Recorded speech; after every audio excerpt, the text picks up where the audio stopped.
মোহতারাম হাজরিন, আল্লাহ পাকের সমস্ত সৃষ্টির মধ্যে মানুষকে সৃষ্টির সেরা জীব বলা হয়েছে, যে কারণে আল্লাহ পাকের শ্রেষ্ঠ যত নেয়ামত সেগুলো আল্লাহ তাআলা এই সৃষ্টির সেরা জীব মানুষের জন্যই অধিকাংশ বরাদ্দ করেছেন। মানুষ ব্যতীত আল্লাহ পাকের ভিন্ন যত সৃষ্টি আছে, সমস্ত সৃষ্টির জীবন অবস্থার দিকে তাকালে, এরপরে চোখ ঘুরিয়ে মানব জাতির জীবন যাপনের পদ্ধতির দিকে তাকালেই স্পষ্ট হয়ে যায় যে আল্লাহ পাকের সমস্ত সৃষ্টির মোকাবেলায় মানুষ সৃষ্টির সেরা জীব হওয়ার কারণে কত ধরনের, কত প্রকারের, কত অসংখ্য অগণিত নেয়ামত আল্লাহ পাকের সৃষ্টি মানুষ ভোগ করে যাচ্ছে। এর কারণ একটাই, মানুষ সৃষ্টির সেরা জীব। আর এই সৃষ্টির সেরা জীবর আল্লাহ পাকের যেই নেয়ামতের ধারা বর্ষিত হয়, তার পরিমাণ, তার সংখ্যা মানুষের মাথায় হিসাব নিকাশে আসবে না। পৃথিবীর এমন কোনো যন্ত্র আজ পর্যন্ত তৈরি হয়নি এবং কিয়ামত পর্যন্ত হবেও না, যেই মেশিনের মাধ্যমে এক একজন ইনসানের উপরে আল্লাহ পাকের কি পরিমাণ নেয়ামত বর্ষিত হচ্ছে তা গুণে শেষ করা সম্ভব হবে। এমন কোনো মেশিন আবিষ্কার হয়ও নাই, কিয়ামত পর্যন্ত হবেও না। কারণ এটা আল্লাহ পাক রব্বুল আলামিনের অগ্রিম ঘোষণা, ওয়া ইন তাউদ্দু নি'মাতাল্লাহি লা তুহসুহা। আল্লাহ বলেন যে নেয়ামত আমি তোমাদেরকে দিয়েছি, যদি কিয়ামত পর্যন্ত হায়াত পেয়ে তোমরা সবাই মিলে গুনতে থাকো, লা তুহসুহা, তোমরা গুনে শেষ করতে পারবা না। সুবহানাল্লাহ। কি পরিমাণ নেয়ামতের ধারা আল্লাহ পাক রব্বুল আলামিন আমার আপনার উপরে প্রতিনিয়ত বর্ষণ করে যাচ্ছেন। কিয়ামত পর্যন্ত হায়াত পেয়ে সবাই মিলে গুনলেও গুনে শেষ করতে পারবেন। তো একদিকে তো নেয়ামতের সংখ্যার পরিমাণ এত যে সেটা কিয়ামত পর্যন্ত হায়াত পেয়ে গুনে শেষ করতে চাইলেও সম্ভব না। আবার আরেক দিকে এই হাজার হাজার কোটি নেয়ামত যদি একটা একটা করে বিশ্লেষণ করেন, যে এই নেয়ামতটা আমার জীবনে কতটুকু গুরুত্বপূর্ণ, অথবা আল্লাহর হাজার কোটি নেয়ামতের মধ্যে এই নেয়ামতটা আমার জীবনে কতটুকু গুরুত্ব রাখে, তাহলে এটাও চ্যালেঞ্জ করে বলা যায় যে একজন মানুষের জীবনে আল্লাহ পাকের যে হাজার কোটি নেয়ামত, একটার চাইতে আরেকটা কোনো অংশে কম না, বরং কথাটা আরও স্পষ্ট করে বললে, এভাবে বলতে কোনো দ্বিধা নেই যে একজন মানুষ আল্লাহর পক্ষ থেকে হাজার কোটি নেয়ামত পেল, কিন্তু একজন মানুষের জন্য আল্লাহর যত নেয়ামত বরাদ্দ আছে তার মধ্যে কোনো একটা যদি আল্লাহ পাক ছিনিয়ে নেন, তো তার জীবন স্বাভাবিকভাবে চলা সম্ভব না। ঠিক না? আমার আপনার ধন সম্পদ, নারী গাড়ি বাড়ি সব কিছু আল্লাহ পাক দিলেন, কিন্তু কোনো মানুষের সব নেয়ামতের মোকাবেলায় শুধু একটা নেয়ামত ছিনিয়ে নেয় হলো যে তার দৃষ্টিশক্তি নাই। সব আছে তার শ্রবণ শক্তি নাই, সব আছে তার দুইটা হাত নাই, সব আছে তার একটা পা নাই। জীবনটা স্বাভাবিক না অস্বাভাবিক? হাজার কোটি নেয়ামতের মধ্যে সব পেলেন, একটা যদি বঞ্চিত হয়, তো একটা দিয়েই বোঝা যায় যে মানুষের জীবন আল্লাহ পাকের এক নেয়ামতের বিয়োগেও মানুষের জীবন স্বাভাবিকভাবে চলতে পারে না। একদিকে যেমন নেয়ামতের সংখ্যা হাজার হাজার কোটি, আরেকদিকে প্রতিটি নেয়ামতের এমন স্বতন্ত্র, এমন আলাদা বৈশিষ্ট্য মানব জীবনে যে সবগুলো পেয়ে একটা না পেলেও মানুষের জীবন স্বাভাবিকভাবে চলতে পারে না। এমন হাজার কোটি নিয়ামত আল্লাহ পাক রব্বুল আলামিন প্রতিনিয়ত আমাকে আপনাকে দিচ্ছেন। আল্লাহ পাকের চাওয়া তো একটাই, নেয়ামতের কোনো বিনিময় আল্লাহ পাক রব্বুল আলামিন আমাদের কাছে প্রত্যাশা করেন না। যা নেয়ামত দিচ্ছেন তার মাসিক কোনো বিল, বাৎসরিক কোনো ট্যাক্স আল্লাহ পাক রব্বুল আলামিন আমাদের কাছে তলব করেন না।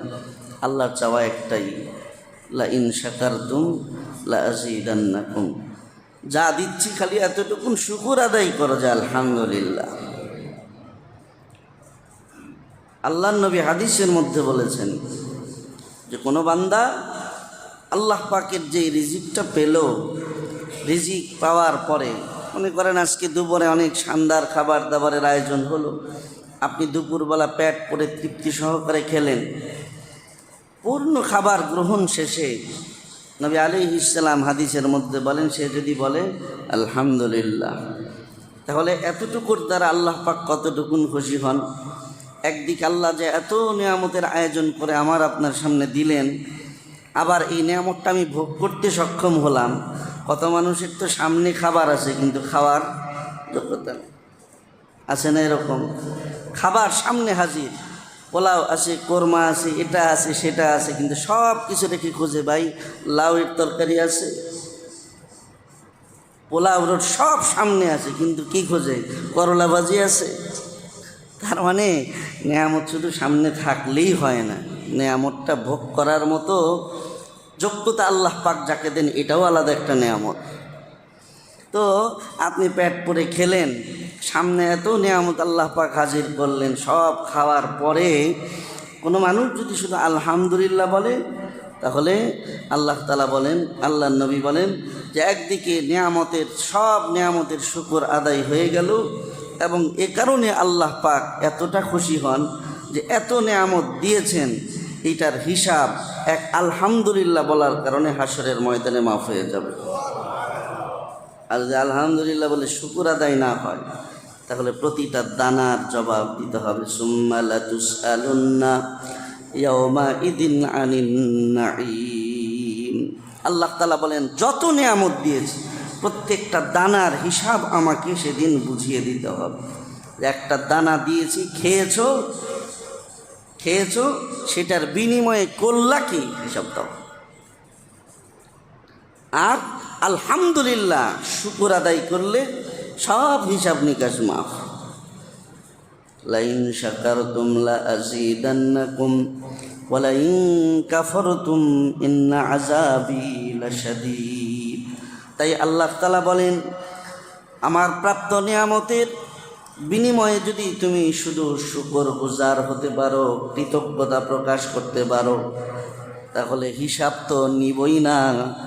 যা দিয়েছি তা তো হায়াত থেকে কমাবই না, বরং আমি মালিকের ওয়াদা শুকরের বিনিময়ে তোমার নেয়ামত আমি দিনকে দিন বাড়াতেই থাকবো। এমন বাড়তে থাকবে, দুনিয়ার হায়াত শেষ হবে, তারপরেও নেয়ামত শেষ হবে না। বাড়তে সেই নেয়ামতটা আল্লাহর জান্নাতে রূপ নিবে। নেয়ামতের সর্বশ্রেষ্ঠ নাম কি? জান্নাত। শুকরের কারণে জান্নাতও মিলে। আর যদি শুকর আদায় না হয়, আলাইন কাফারতুম ইন্না আযাবি লাশাদীদ, ছিনিয়ে তো নেয়া হবেই। যা দিয়েছি তার শুকর আদায় না করার কারণে শাস্তিও দেওয়া হবে, দুনিয়াতেও আখিরাতেও। এজন্য আমাদের বেশি বেশি শুকর গুজার হওয়া দরকার। শুকরিয়া আদায়ের মনোভাব, শুকরিয়া আদায়ের মানসিকতা, মেন্টালিটি আমাদের মধ্যে নাই বললেই চলে। কথায় কথায় না শুকর, কথায় কথায় আল্লাহ পাকের প্রতি কেমন যেন অভিযোগের সুর আমাদের চলনে ফিরনে, কথাবার্তায়, আচরণে ফুটে ওঠে। তো বলছিলাম যে কথা, এই যে হাজারো কোটি নিয়ামত আল্লাহ পাক আমাকে আপনাকে দিলেন, কোনটা রেখে কোনটার কথা বলব? কোনোটার চেয়ে কোনোটার মূল্য আমার আপনার জিন্দিগিতে, গুরুত্ব মূল্য কোনোটারই কম না। এই হাজারো নিয়ামতের মধ্যে একটা গুরুত্বপূর্ণ নিয়ামত, নিয়ামাতুল মা ওয়াল মাতর। হাজার কোটি নেয়ামতের মধ্যে অন্যতম একটা সমহান নেয়ামতের নাম হলো পানি এবং বৃষ্টি। আল্লাহ পাক রব্বুল আলামিন কোরআনে কারীমের মধ্যে এই পানির গুরুত্ব আমাদের জীবনে কত অপরিসীম বলছেন, ওয়াজআলনা মিনাল মাই কুল্লা শাইইন হাইয়িন আফালা ইউমিনুন। আল্লাহ তাআলা বলেন, আমি সব জীবকে আমি এই পানি থেকে সৃষ্টি করেছি, সব জীবকে পানি থেকে সৃষ্টি করেছি। তার মানে যত জিনিসের মধ্যে, যত মাখলুকের মধ্যে প্রাণ আসে, এই সব পানি থেকে সৃষ্টি। তাই স্পষ্ট বোঝা গেল যে পানি জীব এবং জীবনের সাথে, সৃষ্টি এবং প্রাণীর সাথে পানির অবিচ্ছেদ্য সম্পর্ক। যদি পানি থাকে তো মানুষের জীবন বাঁচবে, পানি থাকবে না মানুষের জীবনও বাঁচবে না। কারণ আমরাও তো বলে থাকি পানির অপর নাম জীবন, আমরাই বলি। কারণ পানির সাথে জীব ও জীবনের, সৃষ্টি এবং প্রাণের অবিচ্ছেদ্য সম্পর্ক। এটার থেকে আলাদা করে মানব জাতিকে বাঁচানোর, সৃষ্টিকে বাঁচানোর বিকল্প কোনো উপায় নাই। তাহলে পানি আমাদের জীবনে কতটা গুরুত্ব রাখে। মাঝে মাঝে আমরা সস্তায় পাই তো, না চাইতে পেয়ে যাই তো। কারণ মালিকের নাম তো রহমান, তার নাম তো রহিম, তার নাম তো গফফার, তার নাম তো সাত্তার। এই কারণে আমাদের পাপের দিকে তিনি তাকান না, তার দয়ার দিকে তাকে দিতেই থাকেন, দিতেই থাকেন। কিন্তু মাঝে মধ্যে আল্লাহ পাকের মনে হয় যে এই নাফরমান জাতি, এই গাফিল জাতিকে আমার নিয়ামতের মূল্য বুঝানো দরকার। দয়ার দিকে তাকিয়ে তো দিতেই আসি, কিন্তু তারপরেও যে কোনো রকম বুঝ, কোনো রকম অনুশোচনা যে তৈরি হয় না, এ কারণে আল্লাহ তাআলা মাঝে মাঝে আমাদের জন্য নিয়ামতের দরজা বন্ধ করে দেন। এই পানি, বৃষ্টি, এটা আমরা না চাইতেই পেয়ে যাই। তাই এটার মূল্য যে আমরা বুঝি না, এ কারণে আল্লাহ তাআলা মাঝে মাঝে বৃষ্টির দরজা বন্ধ করে দেন। কারণ তখন বুঝে আসে যে বৃষ্টি কত বড় নিয়ামত। বর্তমানে বাংলাদেশের মধ্যে প্রচণ্ড তাপদাহ চলছে, খরতাপে সব পুড়ে ছাই হয়ে যাওয়ার উপক্রম। মানব জীবনের অবস্থা তো দুর্বিষহ। রাস্তাঘাটে দিনের বেলা চলাই দেয়, রাতের বেলা দরজা জানালা বন্ধ করে ঘরের মধ্যে শোয়াও কঠিন। কি বিপন্ন অবস্থা মানুষের। স্মরণকালে এতটা তাপ বা এতটা খরতাপ বাংলাদেশে হয়েছে কিনা আমার জানা নাই। এই যে স্মরণকালের ভয়াবহ তাপ, এই যে অনাবৃষ্টি, এই যে খরা, একদিকে যেমন মানব জীবনের ক্ষতি হচ্ছে, আরেকদিকে বনে জঙ্গলে থাকা পশু পাখিরও, প্রাণীগুলো চরম কষ্টের মধ্যে তারা দিনাতিপাত করছে। আরেকদিকে আমাদের রিজিকের যে ব্যবস্থা জমিন থেকে হয়, সেই জমিনও ফেটে চৌচির হয়ে যাচ্ছে। এইভাবে যদি খরতাপ চলতে থাকে, অনাবৃষ্টি যদি অব্যাহত থাকে, তো মানব জীবনের অবস্থা কতটা ভয়ানক হবে, এর পরিস্থিতি কতটা কঠিন হবে বলে বোঝানো মুশকিল। এ কারণে আল্লাহ পাকের এই সুমহান নেয়ামত বৃষ্টি এবং পানি, এটার সম্পর্কে একটা সামগ্রিক ধারণা আমাদের প্রত্যেকের থাকা উচিত যে বৃষ্টির গুরুত্ব কী, বৃষ্টির ফজিলত কী, কোন কারণে বৃষ্টি আল্লাহ পাক রব্বুল আলামিন বন্ধ করে দেন, আবার কোন কাজ করলে আল্লাহ তাআলা বৃষ্টির দরজা খুলে দেন। এ সম্পর্কে একটা বেসিক নলেজ, একটা মোটামুটি ধারণা আমাদের প্রত্যেকের থাকা উচিত।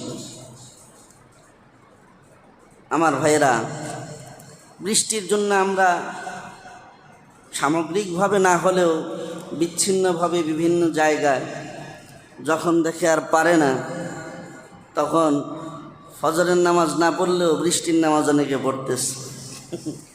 যারা ফজরের নামাজও ঠিকমতো পড়ে না, উপায় নাই, আল্লাহর কাছে আসে ছাড়া, আল্লাহর কাছে সারেন্ডার করা ছাড়া তো উপায় নাই আমাদের। তো বৃষ্টির নামাজও অনেকে পড়তেছি, এটা আল্লাহর নবীর একটা গুরুত্বপূর্ণ সুন্নত। অনাবৃষ্টিকালে ওই এলাকার মানুষ খোলা ময়দানে সমবেত হয়ে বৃষ্টির জন্য ইস্তিসকার নামাজ আদায় করবে, আল্লাহর কাছে বৃষ্টির জন্য প্রার্থনা করবে। কিন্তু দোয়া কবুল হওয়ার আগে আল্লাহ পাক রব্বুল আলামিন বৃষ্টি যে দিবেন, এটা শুধু ইস্তিসকার দ্বারাই হয়ে যাবে? দোয়া তো মোটামুটি চলতেছে, আমাদের অনেক জায়গায় নামাজ হচ্ছে। রসুলের জমানায় হালতটাতে এমন ছিল যে আল্লাহর রসুল বৃষ্টি হয় না তো সাহাবীদেরকে নিয়ে ময়দানে গেছেন, হাত তুলতে দেরি, রোদেলা আকাশে মেঘ তৈরি হয়ে সাথে সাথে বৃষ্টি বর্ষণ হতে দেরি হয় নাই। নবীর যুগ বাদ দেন, আমাদের আকাবির বুজুর্গ যারা সারা পৃথিবীর কথা বাদ দেন, আমাদের বাংলাদেশে যে হাফিজ হুজুর রহমতুল্লাহ আলাইহি ছিলেন, উনিও এরকম বৃষ্টির ডাক দিয়েছিলেন। ওনার জিন্দগিতে পাই যে উনিও এরকম হাত তুলছেন লোকদেরকে নিয়ে, তো সাথে সাথে বৃষ্টির ফয়সালা হয়ে গেছে। এটাই তো কোরআন হাদিসের ওয়াদা, যে অনাবৃষ্টি দেখা দিলে আল্লাহর কাছে বৃষ্টির জন্য প্রার্থনা করলে বৃষ্টি দেয়া হবে। তো নামাজ তো চলতেছে কয়েকদিন যাবত, হ্যাঁ, অমুক জেলায় অমুক জেলায়, অমুক এলাকায় হচ্ছে। এরপরেও যে আল্লাহ পাকের রহমতের নজর আমাদের জন্য এখনও যে পড়ে নাই, এখনও যে রহমতের দরজা আল্লাহ পাক খুলেন নাই, এটার কারণ আছে না? আওয়াজ করে বলেন, কারণ আসেনি? নাকি আল্লাহর ওয়াদা মিথ্যা, যে দোয়া করলেও বৃষ্টি হবে, এটা কথার কথা বলছেন এরকম বিষয়টা? আল্লাহর ওয়াদা কত পার্সেন্ট সত্য? তো এরপরেও যে বৃষ্টি হচ্ছে না, নিশ্চয়ই কারণ আছে। পেয়ারা নবী মুহাম্মদুর রাসূলুল্লাহ সাল্লাল্লাহু আলাইহি ওয়াসাল্লাম সেগুলোও বলে গেছে। কোন কারণে বৃষ্টি বন্ধ হয়, কোন কারণে আল্লাহ পাকের রহমতের বৃষ্টি চালু হয়, আমরা জানি না, অনেকে আমল করবো বলতে। এজন্য এটা জানা দরকার। আমার ভাইয়েরা, বৃষ্টির গুরুত্ব আমাদের জীবনে কত অপরিসীম। আল্লাহ পাক রব্বুল আলামিন কোরআনে কারিমের মধ্যে বলেছেন, আরসালনার রিয়াহা বুশরাম বাইনা ইয়াদাই রাহমাতি। আমি আল্লাহ পাক প্রথমে একটু মেঘ দিই, মেঘের মধ্যে হালকা বাতাস দিই, যেটা বুশরা, তোমাদের জন্য সুসংবাদ বয়ে আনে। কিসের? আমার রহমতের, অর্থাৎ বৃষ্টি। তার মানে কোরআনে কারিমের মধ্যে আল্লাহ পাক বৃষ্টিকে কি বলেছেন? তার নিজের রহমত বলেছেন। কোরআনের আরেক আয়াতের মধ্যে আল্লাহ পাক বলছেন, ওয়ানাজ্জালনা মিনাস সামাই মাআম মুবারাকা। আমি আল্লাহ পাক তোমাদের কাছে বৃষ্টিকে নাজিল করি বরকতময় করে। তার মানে বৃষ্টি আমাদের জন্য কি? বরকত। তাহলে বৃষ্টি আমাদের জিন্দেগিতে রহমত, বৃষ্টি আল্লাহর পক্ষ থেকে আমাদের জন্য বরকত। ওয়াজআলনা মিনাস সামাই মাআন তাহুরা, অনেক আয়াত। কোরআনের আরেক আয়াতে আল্লাহ তাআলা বৃষ্টিকে বলেছেন যে বৃষ্টি হলো তোমাদের জন্য পবিত্র পানি। তহুর মানে যা নিজে পবিত্র, আবার অন্যকেও পবিত্র করতে পারে। এই যে বুড়িগঙ্গায়, হ্যাঁ, জান কি অবস্থা, পানির কালার চেঞ্জ, পানির কালার চেঞ্জ। সেখানে ডুব দিয়ে গোসল করলে উল্টা নাপাক হবেন। শরীর পাক করতে গেলে নাপাকি আর বাড়বে, পাক হওয়ার উপায় নেই। কিন্তু যখন বর্ষাকাল আসে আবার পানির কালারটা চেঞ্জ হয় না? আল্লাহ পাক বলেন, বৃষ্টির পানি এসে দূষিত পানিকে আবার সুন্দর করে পবিত্র করে দিয়ে যায়। যদি আসমান থেকে বৃষ্টির ফয়সালা আল্লাহ পাক না করতেন, তাহলে পৃথিবীর কোনো নদী নালা, পুকুরের পানি, এমনকি তো চাপকল থেকে চাপলেও ময়লা পানি আসে। আমাদের ঘরবাড়ির মধ্যে পানির কলের মধ্যে অনেক সময় কি লাল পানি, ময়লা পানি আসে। এগুলো বৃষ্টির পানি এসে ফ্রেশ করে। আল্লাহ তাআলা বলেন, এই পবিত্রকারী দূষণমুক্তকারী বৃষ্টি যদি আমি প্রেরণ না করতাম, তাহলে পৃথিবীর নদ নদী অথবা কোনো পুকুর, পানির নিচে থাকা পানি তোমাদের ব্যবহারের উপযোগী হতো না। এই বৃষ্টি পাঠিয়ে আমি তোমাদের জন্য পানিটাকে ব্যবহারের যোগ্য, পানের যোগ্য করে দিয়ে দিই। তাহলে বৃষ্টি আমাদের জন্য রহমত, বৃষ্টি আমাদের জন্য বরকত, বৃষ্টি আমাদের পানিটাকে আমাদের ব্যবহারের উপযোগী বানায়। এভাবে করে বৃষ্টির কথা আল্লাহ পাক কোরআনের অন্তত 20-25 জায়গায় এক এক ধরনের কথা বৃষ্টির ব্যাপারে বলেছেন। বৃষ্টি আমাদের জীবনে কতটা গুরুত্বপূর্ণ। বৃষ্টি ছাড়া রহমত হবে না, বৃষ্টি ছাড়া বরকত হবে না। কোরআনের আরেক আয়াতের মধ্যে আল্লাহ পাক কি বলছেন, যে ওয়াজআলনা মিনাস সামাই রিজকা। আল্লাহ পাক রব্বুল আলামিন বলেন যে আমি আসমান থেকে পানি নাজিল করি এবং সেখান থেকে তোমাদের রিজিক উৎপন্ন করি।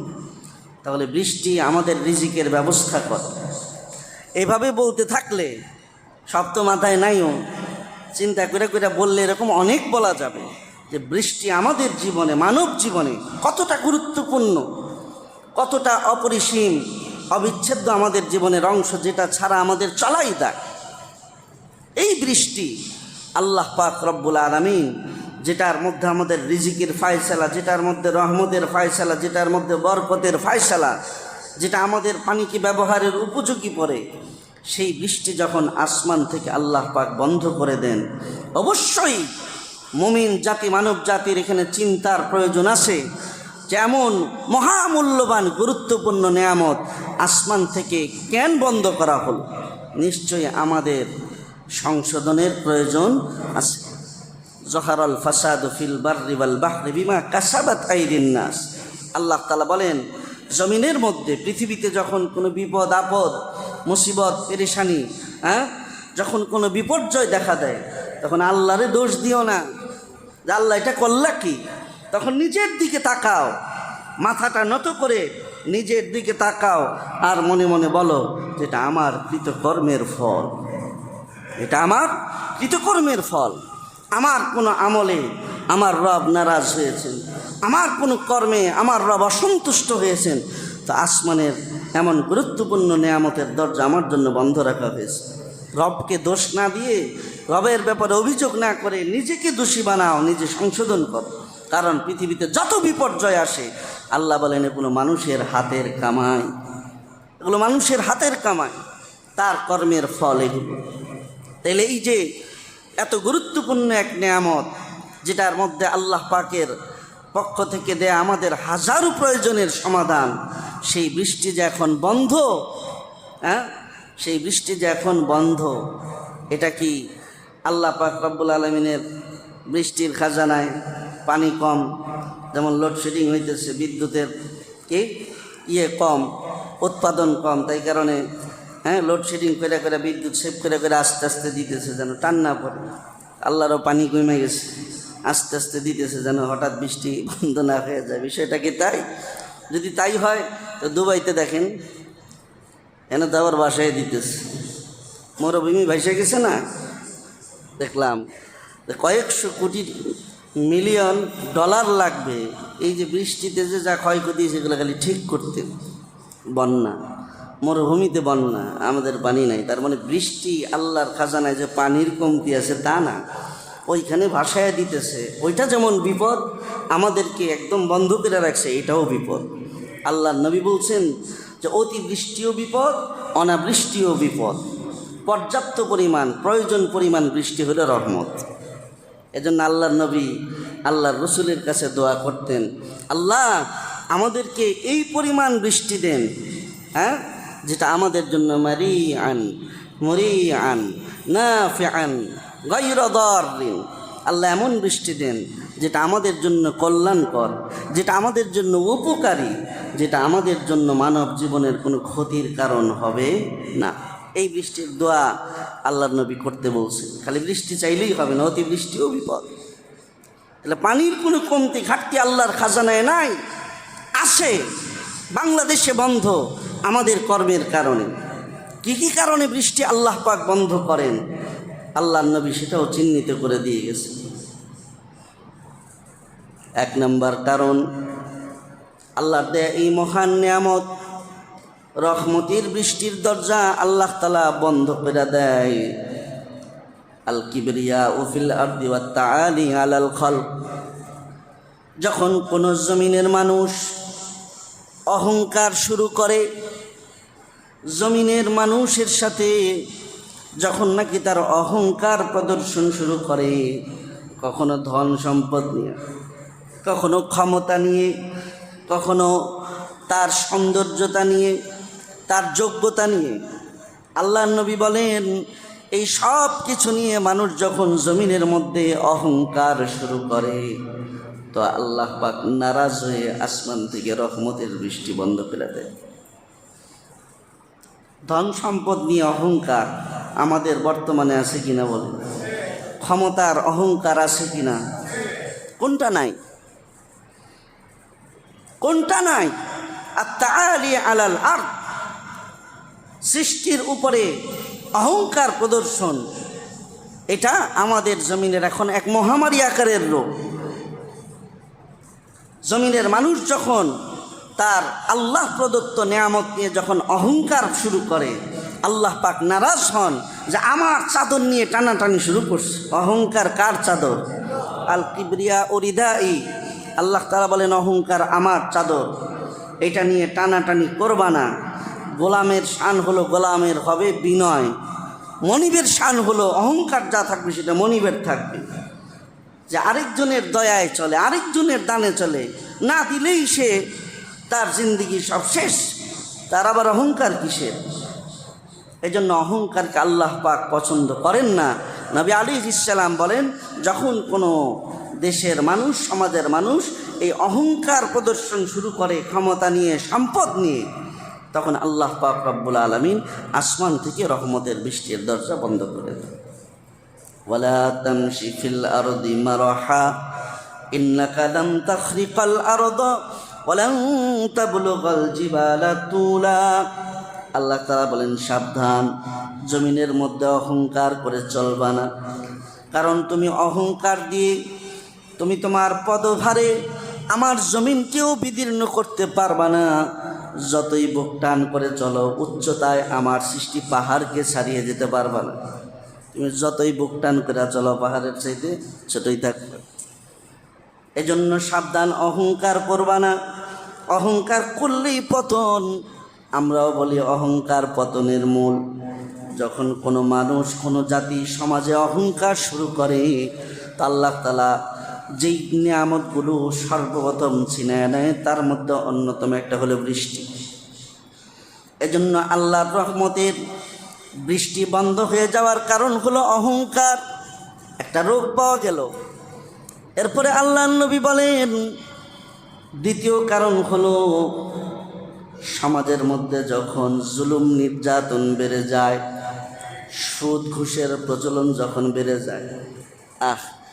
নবী আলাইহিস সালাম জীবনটা, সাহাবা ইকরাম যে কথায় কথায় বলতেন আপনার জন্য আমার মা বাবা কুরবান, আপনার জন্য আমার জান কুরবান। কেন বলতেন? কারণ আল্লাহর রসুল এতটা মহাসত্যবাণী জাতির সামনে রেখে গেছেন, সেই ১,৫০০ বছর আগে কথাগুলো বলে গেছেন। আর এখন আমাদের অবস্থা দেখলে মনে হয় যেন চোখ দিয়ে দেখে দেখে আল্লাহর রসুল বলে গেছেন। জুলুম নির্যাতন, সুদ ঘুষ, এই দুইটার প্রচলন যখন বেড়ে যাবে, এরপরে আল্লাহর রসুল বলেন নিত্য প্রয়োজনীয় জিনিসের দাম যখন বাড়িয়ে দেওয়া হবে, যেটা মানুষের প্রতিদিনের প্রয়োজন, যেটা মানুষের নিত্যদিন প্রয়োজন, সেটা যখন মানুষের সাধ্যের বাইরে চলে যাবে, মানুষের ক্রয় ক্ষমতার নাগালের বাইরে চলে যাবে, এটাও একটা জুলম, এটা একটা ফাসাদ। তখন ওই কারণে আল্লাহ পাক জমিনের মধ্যে, এই ফাসাদের কারণে আল্লাহ তাআলা জমিনের মধ্যে রহমতের বৃষ্টি বন্ধ করে দেন। জুলুম নির্যাতন আছে না? সুদ ঘুষ আছে। নিত্য প্রয়োজনীয় পণ্যের দাম বাড়তেছে। যখন যেটা আমাদের বেশি প্রয়োজন হয় তখন সেটার দাম বেশি বাড়ে। যেটার দাম যখন বেশি প্রয়োজন, যেই জিনিসটা আমাদের যখন বেশি প্রয়োজন, রমজান আসলে রমজানের জিনিসের দাম বাড়ে। এখন গরম আসছে, যেটা দিয়ে ঠান্ডা হইতে হবে ওইটার দাম বাড়তেছে। তো কোনটা না? এটা একটা অন্যতম কারণ। খালি আপনি সুদ খাবেন, ঘুষ খাবেন, অন্যের উপরে জুলুম নির্যাতন করবেন, আর হুজুর দিয়া মাঠে গিয়ে খালি আল্লাহ রহমতের বৃষ্টি দেন, হবে না। নিজের কর্মের সংশোধন ব্যতীত রহমতের বৃষ্টির দরজা আল্লাহ পাক খুলবেন না। তাহলে বৃষ্টি বন্ধ হওয়ার দ্বিতীয় কারণ কি? জমিনের মধ্যে সুদ, ঘুষ, নিত্য প্রয়োজনীয় জিনিসের দাম বৃদ্ধি, এবং আরেকটা কি বললাম, জুলুম নির্যাতন, এগুলোর দ্বারা জমিনের মধ্যে যখন ফাসাদ সৃষ্টি হয়, রহমতের বৃষ্টির দরজা তখন বন্ধ করে দেওয়া হয়। 3 নম্বর কারণ, আল্লাহর নবী বলেন আসমান থেকে আল্লাহ তাআলার রহমতের বৃষ্টি বন্ধ হওয়ার তৃতীয় কারণ হলো যাকাত সঠিকভাবে আদায় না করা। এই যে রমজান গেছে, যাকাত কয়জনে দিচ্ছে? আল্লাহর রাসূল সরাসরি বলেন ওয়ালাম ইয়ামনাউ যাকাতা আমওয়ালিহিম ইল্লা মুনিউ মিন কাতরিল মাই ওয়ালাউলাল বাহাইম লাম ইউমতির মিনাস সামা। আল্লাহর নবী বলেন যখন কোনো জাতি সামর্থ্যবান হওয়া সত্ত্বেও, তার উপর যাকাত ফরজ হওয়া সত্ত্বেও যাকাত আদায় করে না, তখন আল্লাহ তাআলা আসমান থেকে রহমতের বৃষ্টির দরজা বন্ধ করে দেয়। এমনকি আল্লাহর নবী বলেন যদি এই পৃথিবীর মধ্যে আল্লাহর মানুষ ব্যতীত এই প্রাণীকুলের বোবা জাতি না থাকতো, তাহলে আল্লাহ তাআলা এই যাকাত অনাদায়ী ওই জাতির মাঝে কিয়ামত পর্যন্ত বৃষ্টির একটা ফোঁটাও নাজিল করতেন না। আল্লাহ তাআলা মাঝে মাঝে শাস্তি দিয়ে আবার বৃষ্টি দেয়, আমাদের কারণে না, ওই বন জঙ্গলের প্রাণীদের কথা চিন্তা করে দেয়, কারণ তারা অনেক কষ্ট পায় আমাদের কারণে। আল্লাহ নবী বলেন যদি ওরা না থাকতো, এই চতুষ্পদ জানোয়ারগুলো যদি বনে জঙ্গলে কষ্ট না পেত, তাহলে যাকাত অনাদায়ীর শাস্তি হিসাবে কিয়ামত পর্যন্ত বৃষ্টির দরজা মানুষের জন্য বন্ধ রাখা হতো, খোলা হতো না। যাকাত যদি সঠিকভাবে আমাদের দেশের মানুষ আদায় করত, তো বাংলাদেশে তো কোনো গরিব থাকার কথা না। 1000 কোটি টাকার মালিক এখন হাজার হাজার মানুষ বাংলাদেশে আছে না নাই? যাকাত দেয় কয়জন? 300 শাড়ি, 5000 লুঙ্গি, কয় টাকা লাগে দিতে? এগুলা দিয়ে বেটাগিরি। গরিবের হক সঠিকভাবে হিসাব করে যদি যাকাত আদায় জাতি করত, তো দারিদ্রতা আমাদের বাংলাদেশে থাকতো না, খোলা আকাশের নিচে মানুষের রাত যাপন করতে হতো না। যাকাত আদায় করে না, এ কারণে এর আযাবটা সামগ্রিকভাবে পুরা জাতির উপরে আসে। এ কারণে আজকের এই অনাবৃষ্টির জন্য ওই সকল সম্পদশালীরা দায়ী, যারা গরিবের হক মেরে যাকাতের টাকা দিয়ে যারা আরাম আয়েশ করতেছে, ওই সমস্ত জালেমদের কারণে, গরিবের হক নষ্টকারীদের কারণে আজকে আযাব হিসাবে বৃষ্টি বন্ধ রাখা হয়েছে। এ কারণে ইসলামী রাষ্ট্র যেখানে থাকবে, আপনি ইসলামী রাষ্ট্রের সিস্টেম করে দেখেন, ইসলামী রাষ্ট্রের মধ্যে যাকাত আমার মনে চাইলে আমি দিব এটা না। ইসলামী রাষ্ট্রের নিয়ম হলো সরকারের পক্ষ থেকে যাকাত আদায় করে। যেমন আমাদের দেশে ট্যাক্সের জন্য, সরকারি ট্যাক্সের জন্য লোক নিয়োগ থাকে, ট্যাক্স না দিলে সুবিধা বন্ধ করে দেয়, ঠিক ইসলামী রাষ্ট্রের মধ্যে নিয়ম হলো যাকাতটাও সরকারের পক্ষ থেকে নির্ধারিত ব্যক্তি বাড়ি বাড়ি গিয়ে যাকাত আদায় করবে। কারণ সে যদি যাকাত আদায় না করে, ওই জালেমের কারণে গোটা জাতির উপরে আল্লাহর আযাব আসতে পারে। এই কারণে সরকারি লোক গিয়ে বাধ্যতামূলক যাকাত আদায় করবে, এটা ইসলামী রাষ্ট্রের নিয়ম। যাকাত আদায় না করা এটা অনাবৃষ্টির আরেকটা কারণ, নবী আলাইহিস সালাম বলেছেন। এখন আপনারা বলবেন অনেকেই দিয়েছে, অনেকেই তো আদায় করেছেও। আল্লাহর অনেক বান্দা আছে যাদের কাছে 1 লাখ টাকা কিন্তু হিসাব করে দেয়, আছে অনেক বান্দা, তো তারা তো দিয়েছে। এটার জবাব হযরত যায়েনব রাদিয়াল্লাহু আনহা একদিন আল্লাহর রাসূলকে জিজ্ঞেস করতেছেন, আল্লাহর নবী, আনুখলাকু ওয়া ফিনা সালিহুন, যে আমাদের মধ্যে যদি আল্লাহ পাকের নেককার এমন বান্দা থাকে যারা আল্লাহর সব বিধিবিধান মেনে চলে, এরপরেও কি পাপীদের কারণে আমাদেরকে ওই নেককারদেরকে সহধ্বংস করে দেওয়া হবে? আল্লাহর রাসূল বললেন, নাম। ইযা ইশতাদ্দাতিস সানা, যখন নাকি জমিনের মধ্যে পাপ বেড়ে যাবে, নাফরমানি বেড়ে যাবে, যখন জমিনের মধ্যে যাকাত অনাদায়ীদের সংখ্যা বেড়ে যাবে, তখন ওই সমস্ত নাফরমানদের কারণে ভালো মানুষগুলো সহ আল্লাহ পাক শাস্তি দিয়ে শেষ করে দিবেন। ওরা ওদের অপরাধে মরে নাই, পরের অপরাধে সেও ধ্বংস হয়ে গেছে। তা আযাব যখন আসবে তো ভালো মানুষদের আর খারাপ মানুষ যাচাই বাছাই করে না, নির্বিশেষে সবার উপরেই আসবে। এই জন্য যাকাত হিসাব করে আদায় না করা অনাবৃষ্টির আরেকটা কারণ। 4 নম্বর, আল্লাহর নবী বলেন কাসরাতুল মাআসি, জমিনের মধ্যে যখন পাপাচার বেড়ে যায়, অনাচার বেড়ে যায়, অপরাধ বেড়ে যায়, অপরাধ শুধু সিনেমা হলে থাকে না, অপরাধ তখন প্রতিটা ঘরে ঘরে প্রতিটা মানুষের দ্বারা হয়। আগে তো টিভি সিনেমা দেখতে গেলে, গান শুনতে হইলে সিনেমাতে হলে যায় টিকিট কেটে দেখতে হইত। এখন তো প্রত্যেকের হাতে যে মোবাইল আছে এটাই একটা সিনেমা হল, ঠিক না? তাহলে পাপের যেই ধারা বাড়তেছে, এক মোবাইলের দ্বারা যেই পরিমাণ পাপ সমাজের মধ্যে হচ্ছে, সব বাদ দেন। মুফতি মুশতাকুন নবী দাওয়াত বারাকাতুহু ওই দিন বলতেছিলেন, শুনতেছিলাম, এই যে আমরা টাচ মোবাইল ব্যবহার করি, যারা রাতের বেলা নির্জনে শুয়ে শুয়ে এই শাহাদাত আঙ্গুলি, যে আঙ্গুল দ্বারা নামাজের মধ্যে আল্লাহ পাকের একত্ববাদের সাক্ষী দেয়, মোবাইলের মধ্যে কোন আঙ্গুল ব্যবহার হয়? এইটাই ব্যবহার হয়। এই শাহাদাত আঙ্গুলির সাক্ষ্য নামাজের মধ্যে আশহাদু আল্লা ইলাহা, এই যে শাহাদাতের সাক্ষ্য দেই, এইটা যেমন হাসরের জন্য আমার নাজাতের কারণ হবে। এই আঙ্গুল দিয়ে, শাহাদাত আঙ্গুলি দিয়ে যারা টাচ মোবাইল ব্যবহার করে যারা নাফরমানির বিষয়গুলো, গুনার বিষয়গুলো যারা দেখি, এই ক্ষেত্রে যারা এই আঙ্গুল ব্যবহার করি, হাসরের মাধ্যমে এই আঙ্গুলের সাক্ষী আমার জাহান্নামে যাওয়ার কারণ হবে। কোরআনে আসে না, আল ইয়াওমা নাখতিমু আলা আফওয়াহিহিম ওয়া তুকাল্লিমুনা আইদিহিম ওয়া তাশহাদু আরজুলুহুম বিমা কানু ইয়াকসিবুন। আল্লাহ তাআলা বলেন, হাসরের ময়দানে জবান বন্ধ করে দেওয়া হবে, পায়ের জবান খুলে দেওয়া হবে, হাতের জবান খুলে দেওয়া হবে। কোরআনে আছে না নাই? এই আঙ্গুল সেদিন কথা বলবে, আয় আল্লাহ, যেই আঙ্গুল তোমার শাহাদাতের জন্য, তোমার একত্ববাদের সাক্ষ্য দেওয়ার জন্য ব্যবহার হওয়ার কথা ছিল, নাফরমান তোমার হাজারো নেয়ামত ভোগ করে এই আঙ্গুল দিয়া তোমার গুনাহ করছে, তোমারে নারাজ করছে, আমি সাক্ষী। এই আঙ্গুলের সাক্ষীতে সেদিন বান্দা আল্লাহর জাহান্নামী হবে। এ কারণে মোবাইল ব্যবহারে সাবধান। আল্লাহর একত্ববাদের সাক্ষ্য দানকারী এই আঙ্গুল আল্লাহর কোনো নাফরমানির, আল্লাহর কোনো নিষিদ্ধ আয়োজন দেখার কাজে ব্যবহার করব না ইনশাআল্লাহ বলি। এইটা আমাদের পাপের মহা এক আয়োজন, এই মোবাইল। কাসরাতুল মাআসি, এই 4টা পাপের কথা বললাম। এই পাপগুলো যখন সমাজের মধ্যে হবে, তখন আল্লাহ পাক রব্বুল আলামিন রহমতের বৃষ্টি বন্ধ করে দিবেন।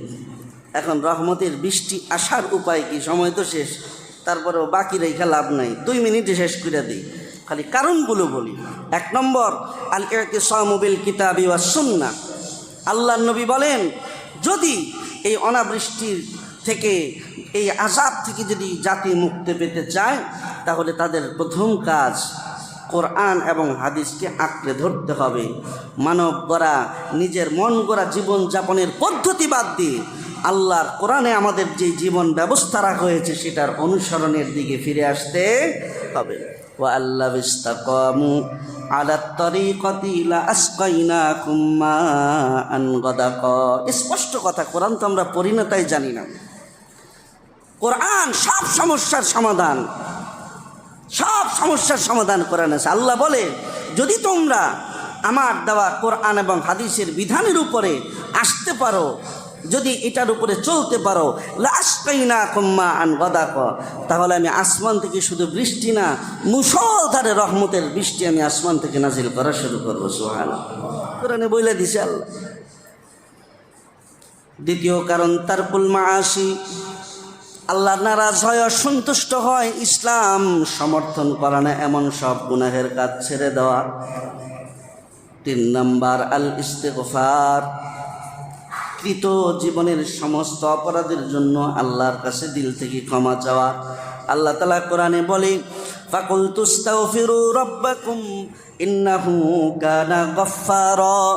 ইউরসিলিস সামাআ আলাইকুম মিদরারা ওয়া ইউমদিদকুম বিআমওয়ালিন ওয়া বানীন ওয়া ইয়াজআল লাকুম জান্নাতিন ওয়া ইয়াজআল লাকুম আনহারা মা লাকুম লা তারজুনা লিল্লাহি ওয়াকারা।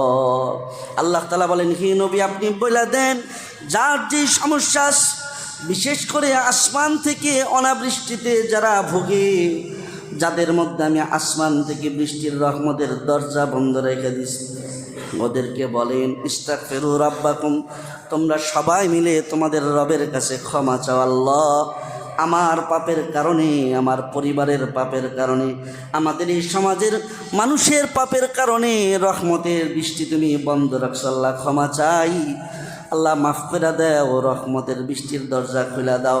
আল্লাহ বলে, দিল থেকে অনুশোচিত হয়ে, অনুতপ্ত হয়ে যদি ক্ষমা চাইতে পারে, ইউরসিলিস সামাআ আলাইকুম মিদরারা, তাহলে আমি আসমান থেকে বান্দার জন্য প্রয়োজন পরিমাণ বৃষ্টি অনবরত আমি নাজিল করতে থাকবো। সব বলা আছে কোরআনে, জানি না, মানি না। তাই বৃষ্টি বন্ধ হওয়ার কারণও জানলাম, বৃষ্টি আসার উপায়গুলোও জানলাম। যে কারণে বৃষ্টি বন্ধ থাকে আজকের থেকে সেগুলো করব না, যে কারণে বৃষ্টি আসবে সেগুলো আজকের থেকে করব। এরপরে যায় ইস্তেসকার নামাজ যেখানে হবে, আল্লাহর কাছে হাত তুলব। খোদার কসম, হাত তুলতে দেরি হবে, বৃষ্টি আসতে দেরি হবে। আল্লাহ তাআলা এই খরতাপ থেকে আমাদেরকে মুক্ত করে রহমতের বৃষ্টির ফায়সালা যেন করে দেন, বলে আমিন। ওয়া আখিরু দাওয়ানা আনিল হামদুলিল্লাহি রাব্বিল আলামিন।